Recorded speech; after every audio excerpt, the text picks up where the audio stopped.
ನೋಡಿದ್ರೆ ವಂಡರ್ಫುಲ್ ಎಲ್ಲಾನು ಸೆಲೆಬ್ರಿಟಿಗಳು. ಅದ್ರ ಮಧ್ಯ ನಾನು ಇಲ್ಲಿ ಅಲ್ಲಿ ಎಲ್ಲ ಬ್ಯಾಲೆನ್ಸ್ ಮಾಡ್ಕೊಂಡು ನಡೀತಾ ಇದೆ. ಬಟ್ ಖುಷಿ ಅಂತೂ ಆಗುತ್ತೆ. ಇವ್ರದ್ದೆಲ್ಲ ಹೆಸರುಗಳು ಹೇಳ್ಕೊಳ್ಳೋದಕ್ಕೆ ಹೆಮ್ಮೆ ಆಗುತ್ತೆ. ನಮ್ಮ ಗಾಯತ್ರಿ ಎಂಥ ಒಳ್ಳೆ ಆರ್ಟಿಸ್ಟ್. ಹೌದು, ಅವಳು ಡಬ್ಬಿಂಗ್ ನನಗಿಂತ ಸೀನಿಯರ್ ಡಬ್ಬಿಂಗ್ ಆರ್ಟಿಸ್ಟ್ ಅವಳು.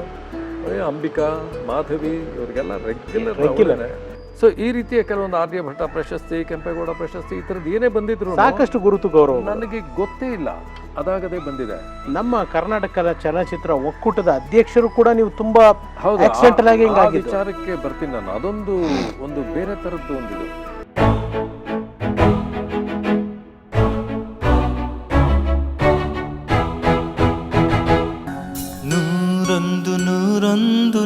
ಇಲ್ಲಿ ನಮ್ಮ ಗಾಯತ್ರಿ ಫ್ಯಾಮಿಲಿ, ಪ್ರಭಾಕರ್, ಗಾಯತ್ರಿ, ವಿಕ್ರಮ್ ಅಂತ ದೊಡ್ಡ ಮಗ, ವಿಕಿ, ಅನು, ವಿಕ್ಕಿ. ವಿಕ್ಕಿನೂ ಈ ಫೀಲ್ಡಿಗೆ ಬರೋಕ್ಕೆ ಎಲ್ಲ ತುಂಬ ಇಷ್ಟ ಇತ್ತು ಅವನಿಗೆ. ಅವನು ಆಮೇಲಿಂದ ಚೇಂಜ್ ಆಗಿ ಐಡಿಯಾಸ್, ಅವನೀಗ ಸಾಫ್ಟ್ವೇರ್ ಇಂಜಿನಿಯರ್ ಆಗಿ. ವಿಕ್ಕಿ ಮದುವೆ ಆಗಿರೋದು ಒನ್ಸ್ ಅಗೇನ್ ನಮ್ಮ Padma Kumta national award winner Padma ಮಗಳನ್ನು ಪೂಜಾ ಅಂತ ವಿಕ್ಕಿ ಮದುವೆ ಆಗಿರೋದು. ಸೊ ಅವ್ರ ಕುಟುಂಬ. ಅನು ಆ್ಯಕ್ಟ್ರಾಗಿ ಇವತ್ತು ಕನ್ನಡ ಇಂಡಸ್ಟ್ರಿನಲ್ಲಿ, ಈವನ್ ತೆಲುಗುನಲ್ಲೂ ತುಂಬ ಫಿಲ್ಮ್ಸ್ ಮಾಡ್ತಿದ್ದಾಳೆ, ತಮಿಳಲ್ಲೂ ಮಾಡಿದ್ದಾಳೆ. ಕನ್ನಡದಲ್ಲಿ ಒಂದು ಪ್ರಸಿದ್ಧಿ ಪಡೆದಿರೋ ಮನೆ ಮಗಳು, ತುಂಬ ಒಳ್ಳೆಯ ನಟಿ. ಸೊ ಒಂಥರ ತುಂಬ ದೊಡ್ಡ ಸೆಲೆಬ್ರಿಟಿಗಳು. ಈ ಕಡೆ ರಾಮಚಂದ್ರ ಶಾಸ್ತ್ರಿಗಳು, ಕೃಷ್ಣ ಶಾಸ್ತ್ರಿಗಳು, ವಿಜಯನಾಥ್ ಸಿಂಹ ಎಲ್ಲ ಕನ್ನಡದ ಒಂದು ಇತಿಹಾಸ ಅಂತ ತೆಗೆದ್ರೆ ಈ ದೊಡ್ಡ ಹೆಸರುಗಳು. ಪುಟ್ಟಣ್ಣ, ಪ್ರಭಾಕರ್ ಶಾಸ್ತ್ರಿ ಅವ್ರದ್ದು ನನಗೆ ಹೇಗಿದು ಅಂದರೆ, ಬೆಂಗಳೂರಲ್ಲೆಲ್ಲ ಇದ್ದಾಗ ಕಣಗಾಲ್ ಪ್ರಭಾಕರ್ ಶಾಸ್ತ್ರಿ ಅವರು ಮನೆಗೆ ನಮ್ಮ ಅಮ್ಮಯ್ಯನ ಕೈಯಲ್ಲಿ, ಅಮ್ಮಯ್ಯ ಅಂತ ಕರೆಯೋರು ನಮ್ಮ ತಾಯಿ ಕೈಯಲ್ಲಿ ಊಟ ಮಾಡೋದಕ್ಕೆ ಅವರೆಲ್ಲ ಬರೋರು. ಹೇಳಿದ್ರಿ ನೀವು? ಬರೋರಲ್ವಾ. ಒಂದ್ಸಲಿ ಯಾವಾಗಲೂ ಬಂದು ಅವತ್ತೇ ಪ್ರಚಂಡ ರಾವಣ ಎಂಥ ನಾಟಕ, ವಜ್ರಮುನಿ ಅವರಿಗೆ ಒಂಥರ ಹೆಸರು ತಂದುಕೊಟ್ಟಂತಹ, ರಂಗಭೂಮಿ ಮೇಲೆ ಬ್ರ್ಯಾಂಡ್ ತಂದುಕೊಟ್ಟಂತಹ ನಾಟಕ ಪ್ರಚಂಡ ರಾವಣ ಅಲ್ವಾ. ಆ ಪ್ರಚಂಡ ರಾವಣ, ನಾನು ಚಿಕ್ಕ ಹುಡುಗ ಆವಾಗ, ಆ ಪ್ರಚಂಡ ರಾವಣ ಮೊದಲನೇ ಪ್ರಯೋಗ, ಫಸ್ಟು ಶೋಗೆ ನಾವು ಹಿರಣ್ಯ ಮಿತ್ರ ಮಂಡಳಿಲಿ ಸಾಯಂಕಾಲ ನಾವು ಇಡೀ ಫ್ಯಾಮಿಲಿ ಹೋಗಿದ್ದೀವಿ. ಅದರ ಫಸ್ಟ್ ಪ್ರಯೋಗ ನಾನು ನೋಡಿದ್ದೀನಿ ಅಂದರೆ ನನಗೆ ಹೆಮ್ಮೆ. ಪ್ರಭಾಕರ್ ಶಾಸ್ತ್ರಿ ಅವರು ಬೆಳಗ್ಗೆ ಬಂದಿದ್ದರು, ಊಟ ಎಲ್ಲ ಮಾಡ್ಕೊಂಡು ಮಧ್ಯಾಹ್ನ ತನಕ ಇದ್ದು, ಅಮ್ಮಯ್ಯ ಸಾಯಂಕಾಲ ಗಾಡಿ ಕಳಿಸ್ತೀನಿ ನೀವೆಲ್ಲ ಬನ್ನಿ ಅಂಥೇಳಿ ಕಾರ್ ಕಳಿಸಿದ್ರು. ನಾವೆಲ್ಲ ಹಿರಣ್ಯ ಮಿತ್ರ ಮಂಡಳಿಗೆ ಹೋಗಿ ನಾಟಕ ನೋಡಿದ್ವಿ. ಯಾಕೆ ಈ ಮಾತು ಹೇಳಿದೆ ಅಂದರೆ, ಒಂದು ಕಡೆ ಇಂಥ ತಾಯಿ ಕಡೆ ಸಂಬಂಧ, ಇನ್ನೊಂದು ಕಡೆ ಋಣಾನುಬಂಧ. ನಮ್ಮಕ್ಕ ರಾಜೇಶ್ ಅವ್ರನ್ನ ಮದುವೆ ಆಗಿದ್ದು, ನಮ್ಮ ಅಕ್ಕಂಗೆ ರಾಜೇಶ್ಗೆ ಆಶಾರಾಣಿ ಹುಟ್ಟಿದ್ದು. ಇನ್ನೊಬ್ಬಳು ಪ್ರಿಯದರ್ಶಿನಿ ಅಂತ, ಅವಳು ಆಪ್ಥಲ್ಮಾಲಜಿಸ್ಟು, ತುಂಬ ಒಳ್ಳೆ ಕಣ್ಣಿನ ಡಾಕ್ಟ್ರು, ಮಡ್ರಾಸೆಲ್ಲ ಇದ್ದಾಳೆ, ಅಲ್ಲೇ ಕೆಲಸ ಮಾಡ್ತಾಳೆ. ಆಶಾರಾಣಿ ನನ್ನ ಅಕ್ಕನ ಮಗಳು ಅಂತ ಹೇಳ್ಕೊಳ್ಳೋದಕ್ಕೆ ಇವತ್ತಿಗೂ ಹೆಮ್ಮೆ ಆಗುತ್ತೆ. ಆಶಾರಾಣಿ ಯಜಮಾನರು ಅರ್ಜುನ್ ಅಂತ ಹೇಳ್ಕೊಳ್ಳೋದಕ್ಕೆ ಖುಷಿ ಅಲ್ವಾ. ನೀವು ಹೇಳ್ದಂಗೆ ಸೌತ್ ಇಂಡಿಯಾ ಸೂಪರ್ ಸ್ಟಾರು. ಇಲ್ಲಿ ನಮ್ಮ ಅನು ಈಗ ಮದುವೆ ಆಗಿರೋದು ರಘು ಮುಖರ್ಜಿ, ಅವನು ಎಸ್ಟಾಬ್ಲಿಷ್ಡ್ ಆರ್ಟಿಸ್ಟು. ಸೊ ಹಿಂಗೆ ಒಂದ್ಸಲಿ ನೋಡಿದ್ರೆ ವಂಡರ್ಫುಲ್, ಎಲ್ಲಾನು ಸೆಲೆಬ್ರಿಟಿಗಳು. ಅದ್ರ ಮಧ್ಯ ನಾನು ಇಲ್ಲಿ ಅಲ್ಲಿ ಎಲ್ಲ ಬ್ಯಾಲೆನ್ಸ್ ಮಾಡ್ಕೊಂಡು ನಡೀತಾ ಇದೆ. ಬಟ್ ಖುಷಿ ಅಂತೂ ಆಗುತ್ತೆ. ಇವ್ರದ್ದೆಲ್ಲ ಹೆಸರುಗಳು ಹೇಳ್ಕೊಳ್ಳೋದಕ್ಕೆ ಹೆಮ್ಮೆ ಆಗುತ್ತೆ. ನಮ್ಮ ಗಾಯತ್ರಿ ಎಂಥ ಒಳ್ಳೆ ಆರ್ಟಿಸ್ಟ್. ಹೌದು, ಎಷ್ಟೋ ಸಲ ನಾನು ಆಕಾಶವಾಣಿಯಲ್ಲಿ ಆಡಿಷನ್ ಆಗಿ ಆಕಾಶವಾಣಿ ಕಲಾವಿದ ಆಗೋಕ್ಕೆ ಮುಂಚೆ ಗಾಯತ್ರಿ, ನಮ್ಮಮ್ಮ ಇಬ್ಬರು ಆಕಾಶವಾಣಿ ಆರ್ಟಿಸ್ಟ್ ಅಲ್ವಾ. ಗಾಯತ್ರಿದು ಆಗ ರಾಷ್ಟ್ರೀಯ ನಾಟಕ ಅಂತ ಬರೋದು, ಈಗಲೂ ಬರುತ್ತೆ, ನ್ಯಾಷನಲ್ ಪ್ಲೇ ಅಂತ. ಸೋಮವಾರ ರೆಗ್ಯುಲರ್ ಪ್ಲೇ, ಇಲ್ಲಿದು ಲೋಕಲ್ ಪ್ರೊಡಕ್ಷನ್ನು. ಗುರುವಾರ ನ್ಯಾಷನಲ್ ಪ್ಲೇಸ್, ರಾಷ್ಟ್ರೀಯ ನಾಟಕ ಬರೋದು. ರಾಷ್ಟ್ರೀಯ ನಾಟಕ ಅಂದರೆ ಯಾವುದೋ ಒಂದು ರಾಜ್ಯದಲ್ಲಿ ತುಂಬ ಹೆಸರು ಮಾಡಿರೋವಂಥ ಒಂದು ನಾಟಕನ ಇದು ರಾಷ್ಟ್ರ ಮಟ್ಟದಲ್ಲಿ ಪ್ರಸಾರ ಆಗಬೇಕು, ಅದಕ್ಕೆ ಆ ಯೋಗ್ಯತೆ ಇದೆ ಅಂತ ಗೊತ್ತಾದರೆ ಅದನ್ನು ಎಲ್ಲ ಸ್ಟೇಷನ್ಸ್ಗೂ ಕಳಿಸಿ, ಎಲ್ಲ ಲ್ಯಾಂಗ್ವೇಜಲ್ಲೂ ಅದನ್ನು ಟ್ರಾನ್ಸ್ಲೇಟ್ ಮಾಡಿಸಿ, ಎಲ್ಲ ಲ್ಯಾಂಗ್ವೇಜಿಂದನೂ ಆ ಆಕಾಶವಾಣಿಗಳು ಅದನ್ನು ಪ್ರೊಡ್ಯೂಸ್ ಮಾಡೋ ಥರ ರಾಷ್ಟ್ರೀಯ ನಾಟಕಗಳು. ಎಷ್ಟೋ ಸಲ ರಾಷ್ಟ್ರೀಯ ನಾಟಕ ಹಿಂದಿನ ದಿವಸ ಗುರುವಾರ ಬಂದಿರೋದಲ್ಲ, 1 hour ಅದು. ಮಾರನೇ ದಿವಸ ಎಲ್ಲಾದರೂ ಮಾರ್ಕೆಟ್ಗೂ ಅಂಗಡಿಗೆ ಹೋಗಿ ಇವಳೇನಾದರೂ ಮಾತಾಡಿದ್ರೆ, ಮೇಡಮ್ ನನ್ನ ನಾಟಕದಲ್ಲಿ ನೀವೇನ ಮಾಡಿದ್ದು ವಾಯ್ಸ್ ಅಂತ ಕೇಳೋರು, ವಾಯ್ಸಲ್ಲಿ ರೆಕಗ್ನೈಸ್ ಮಾಡೋರು, ಅಷ್ಟು ಪಾಪ್ಯುಲರ್. ಆಮೇಲೆ ಅವಳು ಡಬ್ಬಿಂಗ್, ನನಗಿಂತ ಸೀನಿಯರ್ ಡಬ್ಬಿಂಗ್ ಆರ್ಟಿಸ್ಟ್ ಅವಳು. ಅಂಬಿಕಾ, ಮಾಧವಿ ಇವರಿಗೆಲ್ಲ ರೆಗ್ಯುಲರ್. ರವಿಚಂದ್ರನ್ ಪಿಕ್ಚರಲ್ಲಿ ಎಷ್ಟೋ ಪಿಕ್ಚರ್ಗಳಲ್ಲಿ ಅವಳು ಡಬ್ಬಿಂಗು. ಆಮೇಲೆ ಒನ್ಸ್ ಅಗೇನ್ ಆ್ಯಕ್ಟರ್, ಸುಮಾರು ಸಿನಿಮಾಗಳು, ಟಿ ವಿ ಸೀರಿಯಲ್ಸು. ಇವತ್ತು ಟಿ ವಿ ಸೀರಿಯಲ್ಸ್ ಮಾಡ್ತಿದ್ದಾರೆ. ನಾನು ಅವಳು ಜೊತೆಲೇ ಟಿ ವಿ ಸೀರಿಯಲಲ್ಲಿ ಹಲವಾರು ಸೀರಿಯಲ್ಗಳಲ್ಲಿ ಜೊತೆಲಿ ಆ್ಯಕ್ಟ್ ಮಾಡಿದ್ದೀವಿ. ಸೊ ಹೀಗೆ ಇದು ಒಂಥರ ಫ್ಯಾಮ್ಲಿ ಆಫ್ ಆರ್ಟಿಸ್ಟ್ ಅಂತಿದ್ದಾಗ ನಾವು ಅಲ್ಲಿ ಆ ಕೆಲಸದ ಜಾಗದಲ್ಲಿ ಸೇರಿದಾಗ ತುಂಬ ಒಂಥರ ಖುಷಿ ಇರುತ್ತೆ.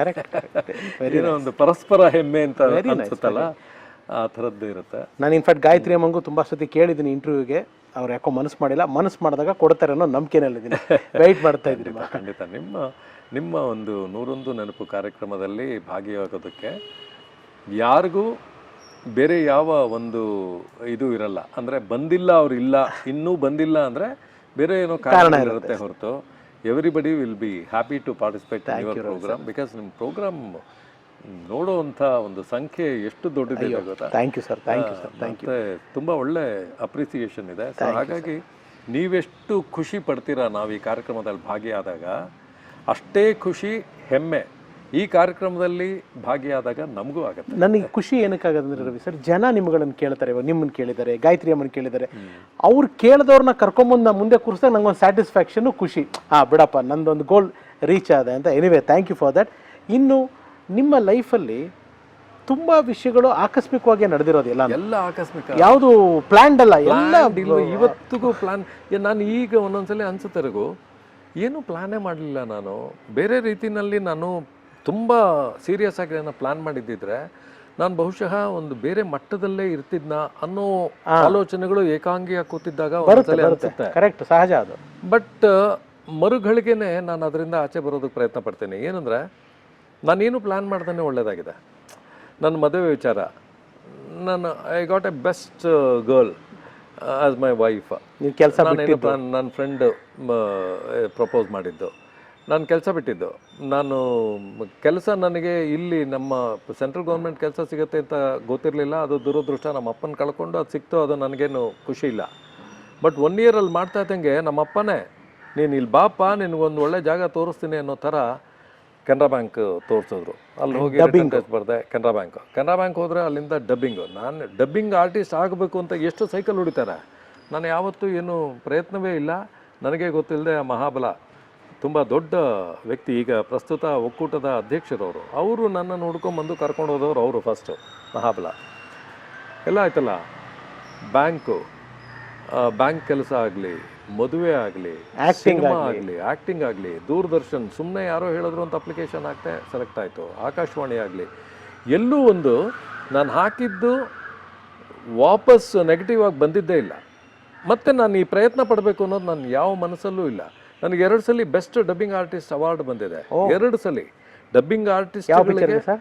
ಒಂದು ಡಾಕ್ಟರ್ ಅಂಬೇಡ್ಕರ್ ಲೈಫ್ ಸ್ಟೋರಿ ಅಂತ, ಇನ್ನೊಂದು ಯಾವುದೋ ಒಂದು ಪಿಕ್ಚರ್, ಅದು ಪಿಕ್ಚರ್ ಮಾಡ್ತಿದ್ದೀನಿ. ತೆಲುಗು ಆ್ಯಕ್ಟರು ಅವರು, 2 ಹೀರೋಸ್ ಪಿಕ್ಚರು, ತೆಲುಗು ಆ್ಯಕ್ಟರ್, ಅವ್ರಿಗೆ ನಾನು ಡಬ್ ಮಾಡಿದೆ. ಸೊ 2 ಸಲ ಬೆಸ್ಟ್ ಡಬ್ಬಿಂಗ್ ಆರ್ಟಿಸ್ಟ್ ಅವಾರ್ಡ್ ನಾನು ಕನಸು ಮನಸ್ಸಲ್ಲೂ ಎಕ್ಸ್ಪೆಕ್ಟೇ ಮಾಡಿರಲಿಲ್ಲ.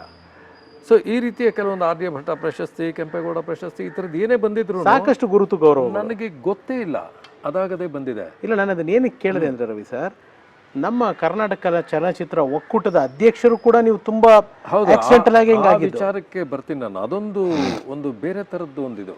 ಅದರಿಂದ ಹೀಗಾಗಿರಬಹುದಾ ಅಂತ ಒಂದೊಂದ್ಸಲಿ ನನಗೆ ಅನ್ಸುತ್ತೆ. ಏನು ಅನ್ನೋದನ್ನು ಹೇಳ್ತೀನಿ ನಾನು ನಿಮಗೆ. ಹೀಗಾಗಿರ್ಬಹುದಾ ಅಂದರೆ ಏನಾಗಿರ್ಬೋದು ಅನ್ನೋದನ್ನು ಹೇಳ್ತೀನಿ.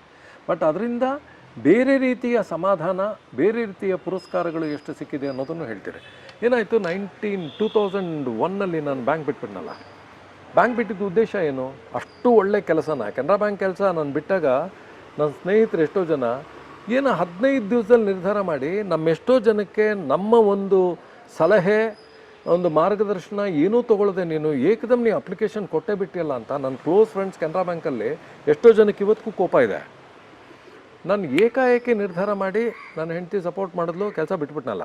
ಬಿಟ್ಟಿದ್ದು ಏನಕ್ಕೆ? ಫುಲ್ ಟೈಮು ಇಂಡಸ್ಟ್ರಿ ಆರ್ಟಿಸ್ಟ್ ಆಗಿ ತೊಡಗಿಸ್ಕೊಂಡು. ಅಫ್ಕೋರ್ಸ್ ನಾನು ಬ್ಯಾಂಕ್ ಬಿಟ್ಟಾಗ ನನಗೆ 40 ಕ್ರಾಸ್ ಆಗಿತ್ತು, 41ಗೆ ನಾನು ಹೀರೋ ಆಗಿ ನಾನೇನೋ ಮಾಡ್ತೀನಿ. ಡೈಮಂಡ್ ಸೀಕ್ರೆಟಲ್ಲಿ ಹೀರೋ ಆಗಿ ನಾನು 20 ವರ್ಷ ಕಾಲಿಟ್ಟಿದ್ದೆ ಇಂಡಸ್ಟ್ರಿಗೆ. ಅದು ಮುಂದುವರಿಲಿಲ್ಲ, ಬೇರೆ ಏನೋ ಆಯಿತು ನಮ್ಮಪ್ಪ ತೀರ್ಕೊಂಡ್ಮೇಲೆ. ಇದು ಈ 2001ನಲ್ಲಿ ಬಿಟ್ಟು 40 ಇಯರ್ಸ್ಗೆ ನಾನು ಹೀರೋ ಆಗಿ ಏನೋ ಮಾಡ್ತೀನಿ ಅನ್ನೋದು ಖಂಡಿತ ಇಲ್ಲ. ನನಗೆ ಆ ಆಸೆನೂ ಇರಲಿಲ್ಲ. ಒಬ್ಬ ಕ್ಯಾರೆಕ್ಟರ್ ಆರ್ಟಿಸ್ಟ್ ಆಗಿ ನಾನು TV ಸೀರಿಯಲ್ಸಲ್ಲಿ ಎಲ್ಲ ಫಣಿ ರಾಮಚಂದ್ರ, ಆಮೇಲೆ Nagathihalli Chandrashekhar, T N Seetharamu, P Seshadri, ಆಮೇಲೆ ಎಸ್ ನಾರಾಯಣ್ದು ದುರ್ಗಾ, ಪಾರ್ವತಿ ಎಲ್ಲ ಸೀರಿಯಲ್ಲು ಮೇಜರ್ ಕ್ಯಾರೆಕ್ಟರ್. ಸೊ ಅಲ್ಲಿ ಮೇಜರ್ ಆರ್ಟಿಸ್ಟ್ ಆಗಿ ರೆಕಗ್ನೈಸ್ ಆಗಿದ್ನಲ್ಲ. ಸೊ ಇಲ್ಲಿ ಕೂಡ ನಾನು ಒಬ್ಬ ಫೇಮಸ್ ಕ್ಯಾರೆಕ್ಟರ್ ಆರ್ಟಿಸ್ಟ್ ಆಗಿ, ಬ್ಯುಸಿ ಕ್ಯಾರೆಕ್ಟರ್ ಆರ್ಟಿಸ್ಟ್ ಆಗಿ ಸೆಟ್ಲ್ ಆಗಬೇಕು ಅನ್ನೋ ಕಾರಣಕ್ಕೇ ಆ ಭರವಸೆ, ಆ ನಂಬಿಕೆಯಿಂದ ನಾನು ಬ್ಯಾಂಕ್ ಬಿಟ್ಟೆ, ಕೆನರಾ ಬ್ಯಾಂಕ್ ಬಿಟ್ಟು ಒಂದು 3 ತಿಂಗಳಾಗಿದೆ ರಘು. ಒಂದ್ಸಲಿ ಬ್ಯಾಂಕ್ ಬಿಟ್ಟಿದ್ಮೇಲೆ ಆ ಬ್ಯಾಂಕ್ ಕೆಲಸ 10 to 5 ಫುಲ್ ನನಗೆ ಖಾಲಿ ಆಯ್ತಲ್ಲ, ಆ ಸ್ಲಾಟ್ ಫುಲ್ ಸಿಕ್ತಲ್ಲ. ಸೊ ಡಬ್ಬಿಂಗ್ ಇದ್ದಾಗ ನಾನು ಬ್ಯುಸಿ, ನ್ಯೂಸ್ ರೀಡಿಂಗ್ ಇದ್ದಾಗ ಬ್ಯುಸಿ, ಯಾವುದೋ ಪಬ್ಲಿಕ್ ಪ್ರೋಗ್ರಾಮ್ ಕಾಂಪೇರಿಂಗ್ ಇದ್ದಾಗ ಬ್ಯುಸಿ. ಅದು ಎಷ್ಟು ದಿವಸ ಇರುತ್ತೆ? ಸುಮಾರು ದಿವಸ ಫ್ರೀನೂ ಇರ್ತಿದ್ದೆ. ತಿಂಗಳಲ್ಲಿ ಒಂದು 15-20 ದಿವಸ ಕೆಲಸ ಆದರೆ ಒಂದು 10-12 ದಿವಸ ನನಗೆ ಆರಾಮಾಗೂ ಇರ್ತಿದ್ದೆ. ಸೊ ಆವಾಗ ಚಲನಚಿತ್ರ ಕಾರ್ಮಿಕರ ಒಕ್ಕೂಟ ಇದೆ. ನನಗೆ ಬೇರೆ ಕಲಾವಿದರ ಸಂಘ ಇದ್ರ ಬಗ್ಗೆ ಎಲ್ಲ ಏನೂ ಪರಿಚಯ ಇಲ್ಲ. ಕಾರ್ಮಿಕರ ಒಕ್ಕೂಟ ಇದೆ. ಡಬ್ಬಿಂಗ್ ಆರ್ಟಿಸ್ಟ್ ಆಗಿದ್ದರಿಂದ ನನಗೆ ಆಲೋಚನೆ ಬಂದಿದ್ದು ಕಾರ್ಮಿಕರ ಒಕ್ಕೂಟದ ಬಗ್ಗೆ. ಈ ಕಂಠದಾನ ಕಲಾವಿದರ ಸಂಘ ಕೂಡ ಒಕ್ಕೂಟದಲ್ಲಿ ಒಂದು ಅಂಗಸಂಸ್ಥೆ. ಸೊ ಹಾಗಾಗಿ ಇಮ್ಮಿಡಿಯೇಟಾಗಿ ನಮಗೆ ಜ್ಞಾಪಕ ಬರೋದು ಒಕ್ಕೂಟ. ಈ ಒಕ್ಕೂಟ ರಚನೆ ಟೈಮಲ್ಲಿ ಡೆಲ್ವಿ ಅಂತ ಒಬ್ಬರು ಪ್ರೊಡಕ್ಷನ್ ಮ್ಯಾನೇಜರು, ಒಕ್ಕೂಟದ ಸಂಸ್ಥಾಪಕರಲ್ಲಿ ಅವರು ಅಶೋಕ್ ಅವರು, ಡೆಲ್ವಿ ಇವರೆಲ್ಲ ಸೇರ್ಕೊಂಡು ಮಾಡಿದ್ದು. ಮೀಸೆ ಕೃಷ್ಣ ಅಂತ ಒಬ್ರು ಇದ್ರು, ಮಹಾಬಲ, ಐತಾಳ್, ಈ ಥರದ್ದು ಶಿವರಾಮ್ ಉಪುಂದ ಇವರೆಲ್ಲ ಸೇರಿಕೊಂಡು ಅದರಲ್ಲಿ ಡೆಲ್ವಿ ಅವರು ಮುಂದೆ ನಿಂತ್ಕೊಂಡು ಮಾಡಿದ್ದಲ್ವಾ, ಓಡಾಟ ಎಲ್ಲ ಅವ್ರದ್ದಿತ್ತು. ಆ ಡೆಲ್ವಿ ಅವರು ಕೆನರಾ ಬ್ಯಾಂಕಲ್ಲಿ ನಾನಿದ್ದಾಗ ನಾನು ಅಲ್ಲಿ ಯೂನಿಯನ್ ಆ್ಯಕ್ಟಿವಿಟೀಸಲ್ಲೆಲ್ಲ ತೊಡಗಿಸ್ಕೊಂಡಿದ್ದೆ ಅನ್ನೋ ಕಾರಣಕ್ಕೆ ಬಂದು ನಮ್ಮ ಒಕ್ಕೂಟದ ಬೈಲಾ ಎಲ್ಲ ನಂಗೆ ತೋರಿಸಿ ಹೋಗಿದ್ರು. ಹೀಗಿದೆ ಬೈಲಾ, ಇದರಲ್ಲೇನೋ ಕರೆಕ್ಷನ್ಸ್ ಬೇಕಾ, ನಿಮ್ಮದೇನೋ ಸಲಹೆ ಇದೆಯಾ, ನೀವು ಬ್ಯಾಂಕಲ್ಲಿದ್ದೀರಾ, ನೀವು ಇಲ್ಲಿ ತೊಡಗಿಸ್ಕೊಳಕ್ಕಾಗಲ್ಲ ಅನ್ನೋದು ಗೊತ್ತು, ಆದರೆ ನೀವು ಹೊರಗಡೆಯಿಂದ ನಮಗೆ ಸಪೋರ್ಟ್ ಮಾಡಬೇಕು, ನೀವು ಒಬ್ಬ ಡಬ್ಬಿಂಗ್ ಆರ್ಟಿಸ್ಟು, ಡಬ್ಬಿಂಗು ನಮ್ಮಲ್ಲಿದೆ, ಈ ಥರದ್ದೆಲ್ಲ ಮಾತುಕತೆಗಳಾಗಿತ್ತು. ಬ್ಯಾಂಕ್ ಬಿಟ್ಟಾದಮೇಲೆ ಈ ಒಕ್ಕೂಟದ ಆ್ಯಕ್ಟಿವಿಟೀಸ್ ಹೇಗಿರುತ್ತೆ ನೋಡೋಣ ಅಂತ ಯಾವತ್ತೋ ಒಂದು ದಿವಸ ಏನೋ ಸಭೆ ಇತ್ತು. ಆ ಸಭೆ ಬಗ್ಗೆ ಮಾಹಿತಿ ಇತ್ತು ನನಗೆ. ಆ ಸಭೆಗೆ ಸುಮ್ಮನೆ ಒಬ್ಬ ಸದಸ್ಯನಾಗಿ ಆವಾಗ ಡಬ್ಬಿಂಗ್ ಆರ್ಟಿಸ್ಟ್ ಮೆಂಬರ್ ನಾನು ಹೋಗಿದ್ದೆ. ಆ ಸಭೆಯಲ್ಲಿ ಸುಮಾರು 1-1.5 ಗಂಟೆ ಸಭೆ.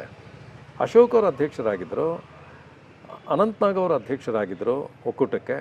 ಅನಂತ್ನಾಗ್ ಅವರು ಶಂಕರ್ನಾಗ್ ಅವರ ಒಂದು ಸಹಕಾರ, ಅವರ ಒಂದು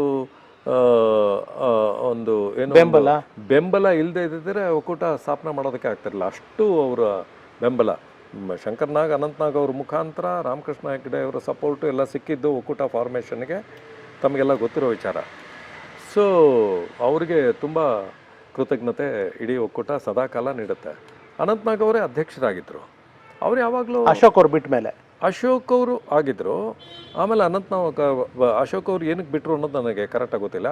ಅಂದರೆ ಒಂದು ತಾತ್ಕಾಲಿಕ ಅವಧಿಗೆ ಅನಂತ್ನಾಗ್ ಅವರು ಆಗಿದ್ದರು. ಅನಂತ್ನಾಗ್ ಅವರು ಆಗಿದ್ದಾಗ ಅವರು ಸುಮಾರು 1-2 ವರ್ಷ ಇದ್ದರು ಏನೋ ಗೊತ್ತಿಲ್ಲ ನನಗದು. ನಾನು ಬ್ಯಾಂಕಲ್ಲಿದ್ದೆ. ನಾನು ಬ್ಯಾಂಕ್ ಬಿಟ್ಟಿದ್ದೀನಿ. ಬಿಟ್ಟು ಒಂದು 3-4 ತಿಂಗಳಿಗೆ ಅದಕ್ಕೆ 1 ತಿಂಗಳು ಮುಂಚೆ ಅನಂತ್ನಾಗ್ ಅವರು ಏನು ಕಾರಣ ಗೊತ್ತಿಲ್ಲ, ಇಲ್ಲ ನಾನು ಮುಂದುವರಿಯೋಕ್ಕಾಗಲ್ಲ ಅಂತ ಬಿಟ್ಬಿಟ್ಟಿದ್ರು. ಆ ಸ್ಥಾನ ಖಾಲಿಯಾಗಿದೆ. ಇದಿಷ್ಟು ಮಾಹಿತಿ ನನಗಿಲ್ಲ. ನಾನು ಏನೋ ಒಂದು ಸಭೆ ಅಂತ ಹೋಗಿದ್ದೀನಿ, ಆ ಸಭೆ ಪಾರ್ಟಿಸಿಪೇಟ್ ಮಾಡೋಕ್ಕೆ. ನೋಡಿದ್ರೆ ಅನಂತ್ನಾಗ್ ಅವರು ಬಿಟ್ಟಿದ್ದಾರೆ. ಆ ಅಧ್ಯಕ್ಷ ಸ್ಥಾನಕ್ಕೆ ತಾತ್ಕಾಲಿಕವಾಗಿ ಅಂದರೆ ಹಂಗಾಮಿಯಾಗಿ ಒಬ್ಬ ಅಧ್ಯಕ್ಷನ ನಾವು ಆಯ್ಕೆ ಮಾಡ್ಕೋಬೇಕು. ಬಿಕಿನ್ಕನ್ ಕೃಷ್ಣ ಅಂತ ಕೃಷ್ಣ ಅವರು ಸೆಕ್ರೆಟರಿ ಆಗಿದ್ದರು. ಸೊ ಅಧ್ಯಕ್ಷ ಸ್ಥಾನಕ್ಕೆ ಯಾರನ್ನಾದರೂ ಆಯ್ಕೆ ಮಾಡ್ಕೋಬೇಕು, ಯಾರು ಅನ್ನೋದಕ್ಕೆ ಆ ಸಭೆಗೆ ಅಪ್ಪಿತಪ್ಪಿ ನಾನು ಹೋಗ್ಬೇಕಾ? ಒಂಥರ ಯಾವುದು ಆನ್ ಪೇಪರ್ ಇರಲಿಲ್ಲ. ಬರೀ ಮೌಖಿಕವಾಗಿ ಕೆಲವೊಂದು ನಿಯಮಗಳು ನಡ್ಕೊಂಡು ಹೋಗ್ತಿತ್ತು. ಅದು ಕೆಲವೊಂದು ಹೊಸ ಪ್ರೊಡ್ಯೂಸರ್ಸು, ಕೆಲವೊಬ್ಬರು ವಿಷಯ ಗೊತ್ತಿಲ್ಲದೆ ಇರೋರು ಆರ್ಗ್ಯೂ ಮಾಡೋರು, ಕಿರಿಕಿರಿಗಳಾಗೋದು, ಗಲಾಟೆ ಆಗೋದು. ನನಗೇನು ಗೊತ್ತಾ ಸಂತೋಷ, ಒಂದು ಬೇಜಾರಿದೆ.